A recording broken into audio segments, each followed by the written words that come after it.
My greedy stepmother from China married my father to bring her family over, set up their businesses here. Then she stole my inheritance and my family house. Years later, I found out that my girlfriend's brother was dating my ex-stepmom, who had taken everything from me. So I used that as my opportunity to nuke her political career, expose her cheating, and ruin the lives of all her family that set up businesses here because of my father. Here's what happened. Sorry for the grammar, English is my second language after Chinese. My mom died after giving birth to me, so I never knew her. She looks pretty in pictures. Dad says she was a good woman and I believed him. He was a good dad and raised me by himself with the help of my aunts until I was 11. My aunt has her own kids, which are a few years older than me, but we were all friends growing up and still are, which includes my aunts. Like my mom, my aunt is a good woman. My dad worked crazy long hours to provide for me. He owned his own convenience store. He was a manager and cashier for most of the day and had one other employee as his helper.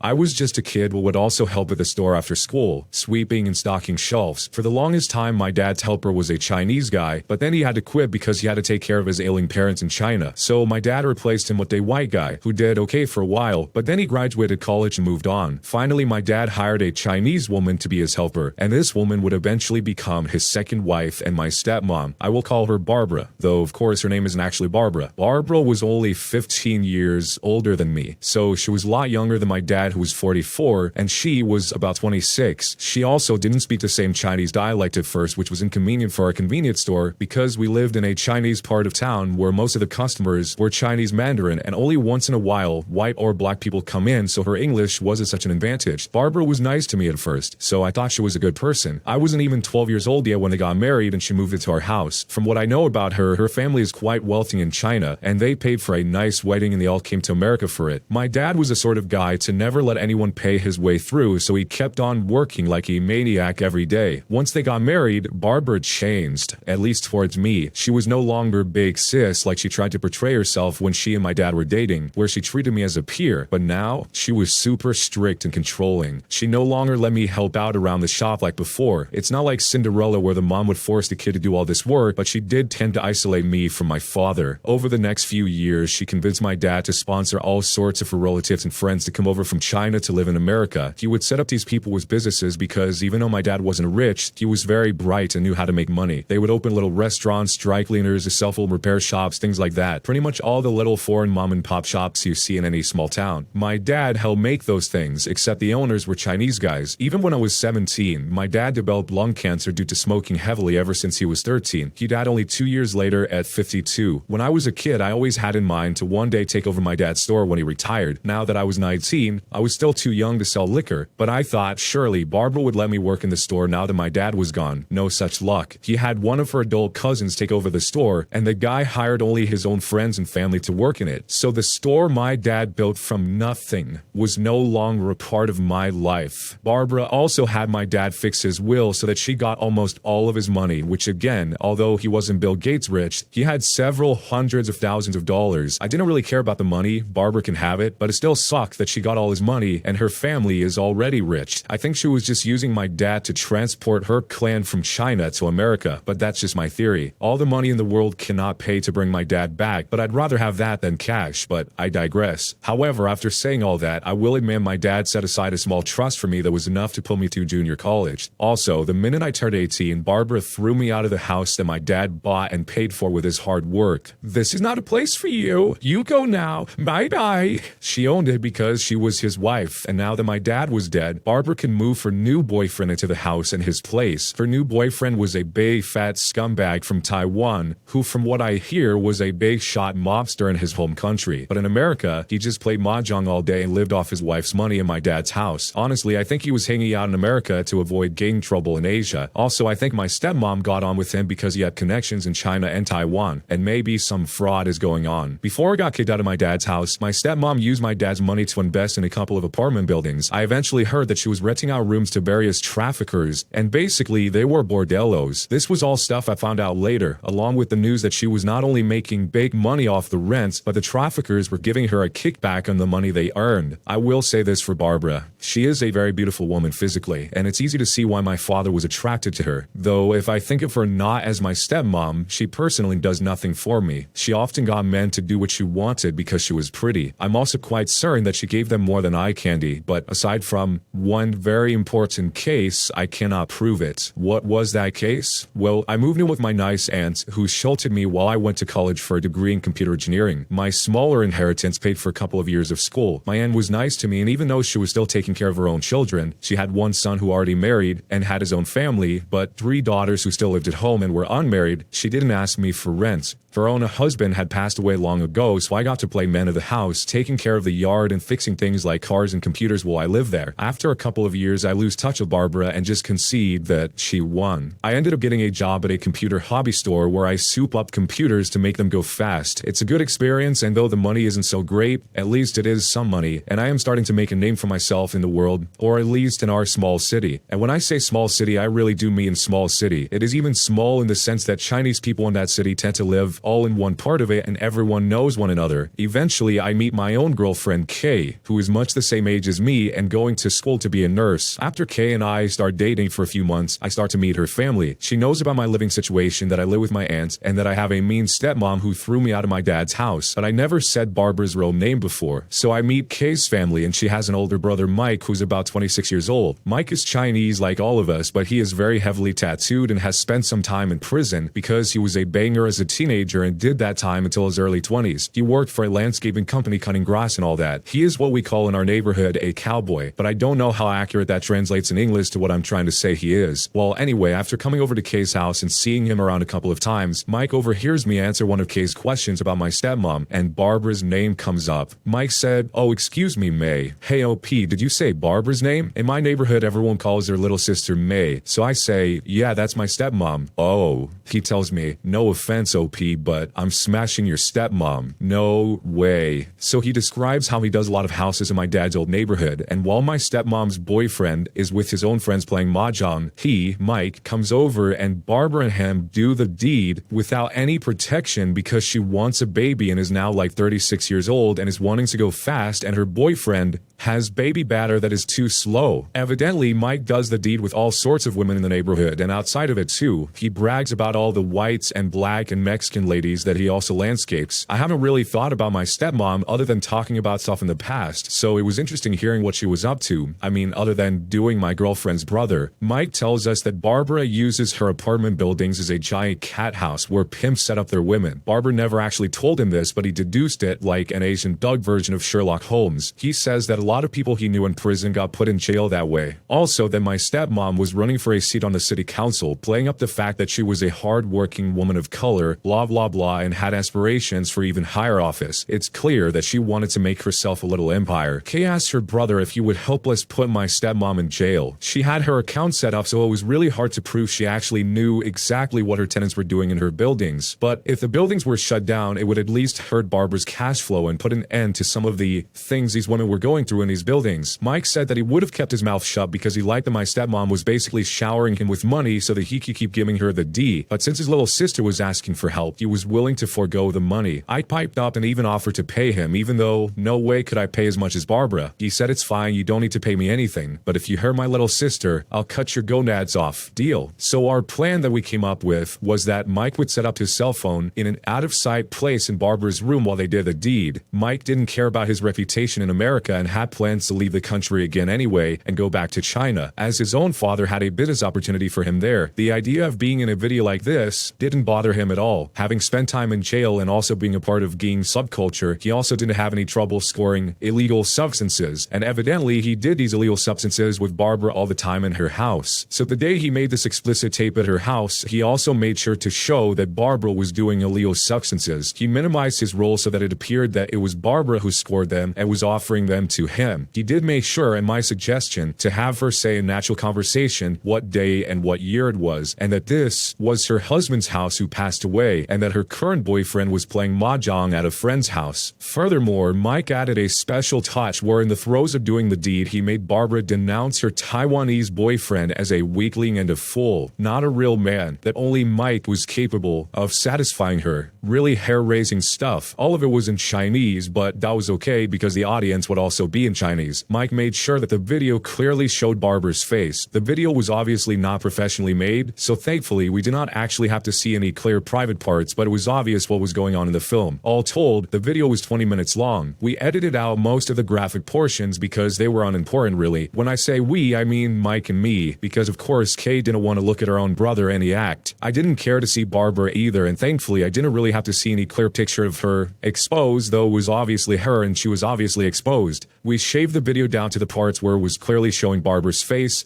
her doing illegal substances, talking about illegal substances and offering them to Mike, her mentioning the dates, and that this was her husband's house who passed away, them in bed for a few seconds doing the deed, and the funny part where she made fun of her Taiwanese boyfriend. The relevant video clip that we made with all of this was slightly less than 10 seconds long. A few days later, Mike went to China to meet with his parents. A week after that, this is what happened. As politics go, candidates often have to make speeches in front of audiences, and Barbara running for a seat in the city council was no different. Nobody really cares about city council meetings except other politicians and the few people who go to such things. Reading up on her quickly, I learned that Barbara was presenting herself as a woman of high character, a business owner who had set up more than a dozen successful businesses in the area for other immigrants, so basically she was stealing credit for my father's work. But back to boring political meetings. They're definitely a snoozer, but if something interesting happens, such as the politician saying something Hitler would say, someone getting assassinated, or I don't know, an attractive candidate suddenly randomly appearing in an explicit tape for all to see in real time, news travels fast. So on the day Barbara was making her little speech in front of maybe 100 people at the local hotel conference room, the public was invited. Oh look, her boyfriend, the Mahjong King, was there too, and all of Barbara's cousins that my dad had sponsored to come to America and set up businesses for were there too. Nobody took notice of the young guy in dark sunglasses and beanie sitting in the front row holding a backpack. Even more so, because their room was darkened except for the stage, Barbara was going to be the fourth speaker out of maybe 6. While the first speaker made his speech, I silently slid a bazooka Bluetooth speaker out of my backpack and put it near the stage. Such a speaker is about 20 inches tall, 8 diameter, and when set to a maximum can be quite loud. I tested it at home to be sure. Yup, this would do. As I predicted, the level of excitement for the first 3 speakers was as entertaining as listening to Jessica Simpson try to rap, so it really was a trial to wait for Barbara's turn. She finally gets on stage and she starts talking about being a good family woman and so on. I pull on my smartphone and use its projector app along with a homemade projector box I built at work so that it could make a nice big image on the close behind wall. 10 seconds of Barbara telling us where she was, what date it was, how delicious Molly is, what an inferior man her boyfriend is, and oh god, Mikey, do you like Mikey? Her actual throes of passion, nice and loud. Thanks, bazooka speaker. The audience was so stunned. I had time to loop the video and play it again. Barbara is standing there with her mouth open, eyes wide. Someone in the crowd yells out in Chinese, "Hey, that's Mike!" Everyone knows Mike, especially a lot of the ladies. Just as the crowd is starting to reach a crescendo, I grab my speaker projector box, stuff them into my backpack, and slip out the side door where Kay is waiting with her car running. Before I made this getaway, I made sure to yell out, "This is not a place for you, Barbara. You go now. Bye-bye." I then went to Kay's house and we were so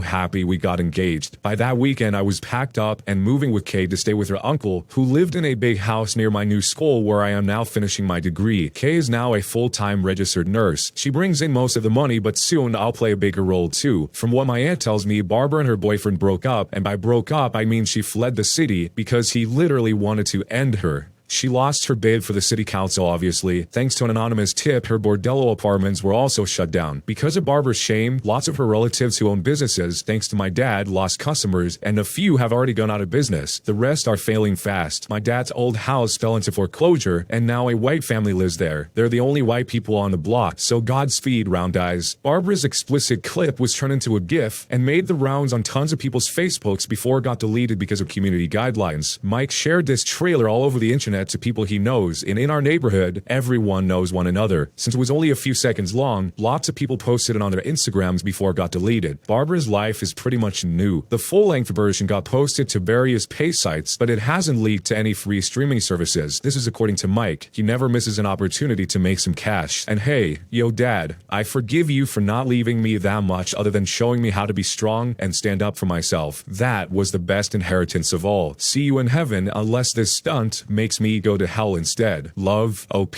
So, am I the jerk for getting revenge and nuking Barbara's whole life? So before saying anything else, I gotta say I do not agree with taking private pictures of somebody against their knowledge while they're doing this in their home and then sharing those pictures no matter what the situation is. I know they were doing it for the sake of revenge here, but to me that's on a whole different level of not okay. I know that you could argue that both situations consist of taking away that person's decision, but there's something more dehumanizing about that to me than taking somebody's money. That said, do I think that Barbara was a good person? Probably not. The way that this was presented was kind of surprising because it seemed like the OP kind of came to peace about this whole situation because he said that she thought she had won, and then it was only reignited when he found out that his girlfriend's boyfriend was dating his stepmom. If that had never happened, would he ever get revenge at all? It sounds like the answer is no. But from the way he describes it sounds like he wasn't even that upset about what Barbara had done up until that point. So from a motivation perspective, it's kind of odd. The only explanation that makes sense is that he was downplaying how much he was hurt by Barbara in order to cope with that reality. And then when he finally sees an opportunity to strike back, he takes that first shot that he gets. And that first shot is calculated, orchestrated, and devastating. It basically ruins her life in which she spent all these years marrying his dad and setting up in order to have for herself and her family that she brought over. This character, Mike, is kind of the wild card of the entire story because without him, none of this would have happened. And the fact that he would even be willing to do this in the first place is kind of surprising, even with the reasoning that he's doing it indirectly for his little sister. Because by doing this, he gives up all the money he's getting from Barbara, and who knows how this could backfire on him. But I guess it didn't matter to him because he was going back to China after all. The way the OP described him was as the Asian thug version of Sherlock Holmes. There was someone that responded to this story that really related to it a lot who said, "Thank you for your story, I hope it's true. I got screwed over pretty hard in my grief when my ex died by his wife, separated. Like you say, all the money in the world can't buy them back, so I did not care about the cash at all when he suddenly passed. He showed me love like I'd always imagined it's supposed to be, and I couldn't have loved him more. I still do. His ex-wife committed perjury, and it seems can still get away with it. It's not right. I would like to see her charged, but I've read it's really hard to prove perjury, and I may need a lawyer which I can't afford. I do plan to talk to law enforcement, but I get the impression that they won't really care. It feels good to hear that some people don't get away with it. I wish I knew how to make things right, like he was so good at doing." So if you've ever seen a situation like this before, let me know down below or feel free to submit your story via the link in the description. Also, make sure to subscribe to this second channel because that's where some of my personal stories will be. That's also linked down below in the description. So with all that said in this story, do you think that it was justified or was it going too far? I'm still in the camp that there are a ton of other ways to get revenge that don't involve this type of personal violation, but maybe you see this completely differently. Let me know down below, and jerk or not a jerk, and why. When you subscribe, make sure to hit the bell to turn on notifications. To finish listening to all the stories in this series, use the playlist at the top of the description. And next time you live stream, use the cream of the crop music. Search for Cream of the Stream on Spotify or whatever music platform you use for copyright-free music to use for your stream. It's free, Cream of the Stream. Either way, thanks a lot for listening. I'll see you guys next time.